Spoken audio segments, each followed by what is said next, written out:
মোৰ নাম সুমন। মই মোৰ শদিয়া পুত্ৰ মিত। আমি একেলগেই থাকোঁ। এতিয়া মোৰ বয়স ৩০ বছৰ। মই এগৰাকী বিবাহিত যুৱতী।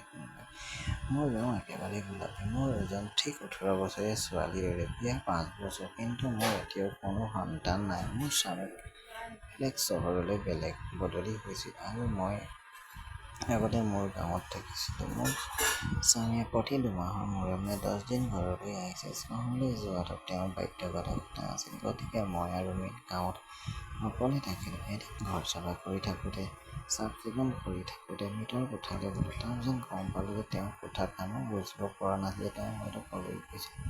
তাৰ পিছত বাথৰুমৰ লাইট জ্বলি থকা দেখি মই তেওঁক চাবলৈ গ'লোঁ। তাত দেখিলোঁ বাথৰুমৰ দুৱাৰখন অলপ খোলা আছে আৰু ভিতৰৰ পৰা কিবা এটা অদ্ভুত শব্দ আহি আছে। শুনি মোৰ ভয় লাগিল আৰু মই ভাবিলোঁ মিতৰ কিবা অসুবিধা হৈছে।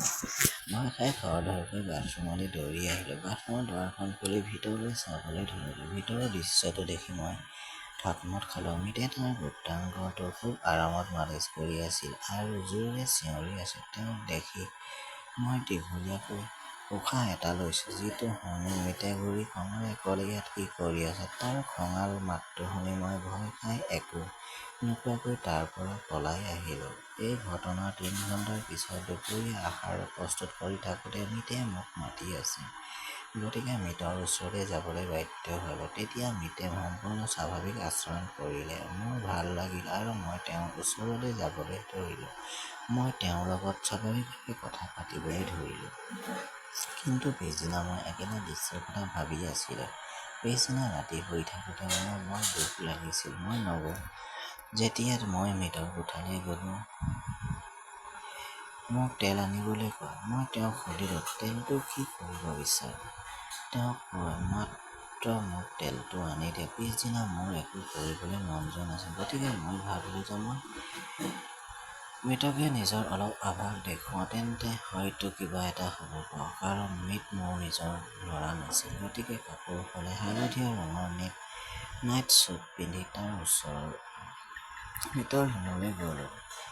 সেই কাপোৰযোৰ পিন্ধা দেখি সি বহু সময় মোৰ ফালে চাই থাকিল। চকুৰ জিলিকি থকা জিলিকনিটোৱে মোক কৈছিল যে সি মোৰ কান্ধত পৰিব। তাৰ পিছত লাহে লাহে মোৰ ৰুমলৈ গ'লোঁ। শুব পৰা নাছিলোঁ। সেয়ে বহু সময় ধৰি ইফালৰ পৰা আনফালে ঘূৰি থাকিলোঁ। তেতিয়া মনত পৰিল যে মিতক খাব দিয়া নাছিলোঁ। মই উঠি মিতৰ ৰুমলৈ গ'লোঁ। সি শুই আছিল। মই তাক জগাই দি ক'লোঁ যে, "মিত, আহা, তোমাৰ খাদ্য খোৱা।" ইয়াৰ পিছত তেওঁ খাবলৈ অমান্তি হ'ল। কাৰণ মিতে বজাৰৰ পৰা কিবা খাই আহিছিল। গতিকে ময়ো ভাবিলোঁ যে ময়ো এই কোঠাটোতে শুব লাগে। তাৰ পিছত মই মিতৰ বিচনাত শুই পৰিলোঁ। জীৱনটো উপভোগ কৰিব বিচাৰিছিলোঁ আৰু নিসংগতাৰ পৰা মুক্তি পাব বিচাৰিছিলোঁ। মাহৰ ভোক পূৰণ কৰিব বিচাৰিছিলোঁ। মোৰ এনে লাগিল যে মোৰ স্বামীৰ অনুপস্থিতিয়ে মোক সন্তুষ্ট কৰিব পৰা মানুহ এজন পাইছিল। এতিয়া আৰু ৰৈ থাকিব নোৱাৰিলোঁ। গতিকে মই গৈ মিতৰ ওচৰত শুই পৰিলোঁ। অলপ পিছত মিতৰ লৰচৰ কৰিবলৈ ধৰিলে। মই ভাবিলোঁ মিতৰ কি হ'ল। তাৰ পিছত মই চালোঁ আৰু সি আন কিবা এটা কৰি আছিল। তাৰ এই কাৰ্য্যত মোৰ অলপ ভয় লাগিল। মোৰ অৱস্থাটো দুৰ্বল হৈ পৰিছিল। মোৰ উশাহ লোৱাটো অসুবিধা হৈছিল। কিন্তু মই সাহস হেৰুৱাব নোৱাৰিলোঁ আৰু ২০ মিনিটৰ পিছত মিত ৰৈ গ'ল। বৰ বেয়া লাগিছিল যদিও মই উপভোগ কৰি আছিলোঁ। মিত উঠি বহিল আৰু মোক দেখি সি ভয় খাই ক'লে, "মোক ক্ষমা কৰিব। মই এই কামটো কৰা উচিত নাছিল। মোক ক্ষমা কৰিব।" মই ক'লোঁ, "ঠিকেই আছে।"